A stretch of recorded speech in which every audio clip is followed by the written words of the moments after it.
from the IPO to pay down that debt. Back to you. All right. Thank you very much, John. Well, President Obama will focus on creating jobs and cutting the deficit during his second State of the Union address tonight. And New Jersey's governor has been dealing with his own debt issues, closing what is possibly more than a $10 billion budget gap without hiking taxes. Governor Chris Christie joins us now here in studio with more on what he wants to hear from President Obama tonight. Governor, welcome back to In Business. Good to talk to you again. Good. Glad to be back. So why is Congressman Ryan given the Republican response to the State of the Union tonight, not you? Well, I assume that that's who the Republican leadership wanted, and I'm excited to hear Congressman Ryan speak tonight. It'll be good. Did you want to do it yourself? Were you asked? I don't listen. What was more important is who's actually doing it, and it's Congressman Ryan, and I'm really interested. He's a leader in making sure that we get our deficits under control and has been for a while, and I think he'll lay out a very, very interesting plan tonight, and he's a very articulate spokesman for us. I have great respect for him. Okay, well, let's talk about what your response is right now, and sort of a pre-action here. The president is expected to be giving the argument for that we need to invest in education and we need to invest in infrastructure. Why is that not the right course? Well, listen, I don't know that it isn't the right course, but I think everything has to be dealt with in the context of the deficit that we've run up. You know, we have $14 trillion in federal debt. And if you look at New Jersey, what we're deciding to do is first get our fiscal house in order. And I think that's what's going to help economic growth and create private sector jobs, is to have a stable government working not by increasing debt and increasing taxes, but by making sure that we create the necessary business climate that will allow the private sector to take some of that money they have on the sidelines right now and put it into employing Americans and New Jerseyans. Well, one of the things you've done in your state is to attack some of the entitlements, right? Not necessarily the investments. So the president's making the argument to invest more in education, to invest more in infrastructure. Are you supportive of that kind of short-term financing? Well, listen, I think we have to continue to work on our infrastructure. In New Jersey, we just laid out a transportation capital plan, but the way we did it is a little bit different. You know, Governor Corzine, when he did it, 90% of the payment for that was debt. In our plan, we do 37%, excuse me, pay as you go. Just a more responsible way of doing it to make sure that we don't run up tremendous amounts of debt. So, yeah, we have to invest in infrastructure, but there should be a good portion of that that's pay as you go, and then a portion of it that's debt, because it is a long-term investment. Well, Bloomberg's reporting this morning that the president in his budget in February is going to be looking at opening up to private financing for roads, for bridges, for that kind of infrastructure. You got a lot of attention for one specific infrastructure program here between New York and New Jersey, that nearly $9 billion tunnel that you killed. If private financing was in place, like the president's trying to encourage now, would you reconsider that? Well, no. The problem with it is that private financing is not some panacea where you don't have to pay those people back. They're expecting a return on their investment as well in the private sector. It's all about what's the project going to cost ultimately. The problem with the ARC tunnel was that it was running $2 to $5 billion over budget today, and that New Jersey was going to have to absorb every penny of those cost overruns, and the state of New York was paying nothing, zero, towards the ARC tunnel. So it was an equity issue, and it was also a sense that we could not get control over what this thing was going to cost, and the federal government was telling us we had to pick up every nickel of that cost overrun. We couldn't afford it. So if there were more tax incentives, if there was more of a federal subsidy in there in some form, would you reconsider it?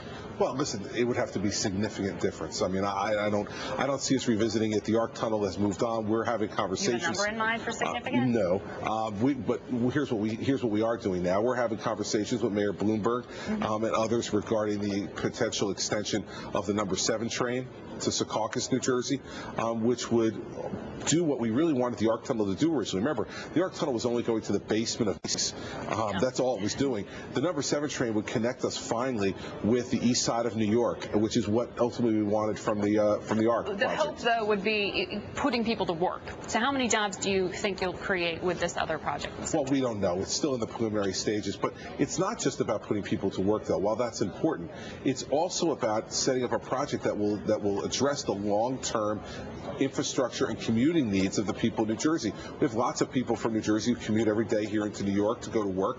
We'd like to get them in a more efficient way over to the east side of Manhattan. That was the original ARC plan. It got morphed into this plan that has a multi-billion-dollar terminal in the basement of Macy's, blocks away from any other connecting trains. So it was the specifics of the design that you had a problem with, but if financing were in place, you would be interested in other infrastructure programs. Well, we're looking at the number 7 train as one of those things, and then there we'd be sharing also the cost with the city and state of New York, which was not the case with the ARC tunnel. Okay, let's talk about education, because in New Jersey, you did reduce state subsidies to local school districts about 5% or so. Yeah. Talk to me about how you can justify that in an environment where investing less in education is hoping to get you more. There's a lot of concern that the U.S. is getting less competitive in a global economy. We're getting less competitive because our education system isn't working, not because we don't spend enough. In New Jersey, we spend an average of $17,600 per pupil per year. That's the highest of any state in America. Not that we're not investing enough. We have to have more choice. We have to reform the teacher tenure system to get rid of bad performing teachers, and we need merit pay to reward excellent teachers and keep them there. So those are the things we need to do to improve our education system, become more competitive. I urge every one of your viewers to go out and watch Waiting for Superman. When you see what can happen and what isn't happening in our educational system, you realize it's less about money than it is about changing a system that caters to the feelings of adults rather than the needs of students. Well, you've been very vocal about the unions and some of the there. Putting that aside and that battle you're having over tenure, talk to me about what you need from the federal government. If it's not about money, what kind of incentives would you ask of President Obama if he's talking about investing in education? Loosen the mandates, loosen the strings, let governors manage, and lead by example on reform. And I think the president's done a good job on this in terms of talking about things like tenure reform, things like school choice. Those are things the president has spoken. Charter schools has spoken vocally about. Race to the top was a big part of that as well in terms of driving reforms that are necessary to make the educational system better. So I think the president of the United States and I agree a great deal on the education issue. And I think he'll say, too, it's not only about money. And in New Jersey, we're spending more than any other state. So but it's you not want money. More control over where that financing gets directed. Exactly right. Okay.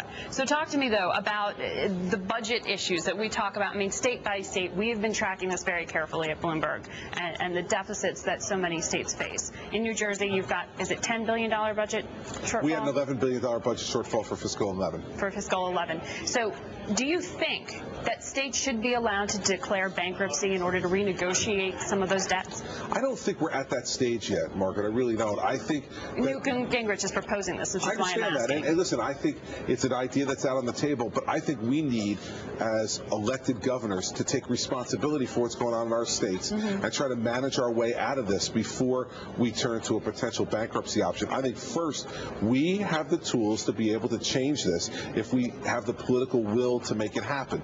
And we have to take on those cost drivers in state government, and that means in large measure taking on the public sector unions. That's a big fight, and I know you've been having one. But talk to me about those debt levels more broadly. I mean, Treasury Secretary Geithner is talking about us running out the clock end of March if we don't raise this debt ceiling. The credit markets are going to be frozen. Is it worth shutting down the government for the principle of not raising the debt ceiling? Well, listen, I don't know. I'm not in Congress, and I don't make those calls. But what I will tell you is what we did in New Jersey. What we did in New Jersey was sat down and we had reasonable conversations with Democrats, and we reduced spending last year in last year's budget 9% year over year and didn't close down the government. I don't think this is a partisan issue, nor should it be. We need to balance our budgets at every level of government. We need to move towards that on the federal level. And we need to sit down and talk with each other and make the kind of reasonable, principled decisions that can make that happen. We did it in New Jersey, and I hope they can do it in the federal government without having to resort to those type of maneuvers. All right. So thank you very much, Governor, for giving us your sense of the state of your state and of the country right now. Always good to talk to you. We'll be back in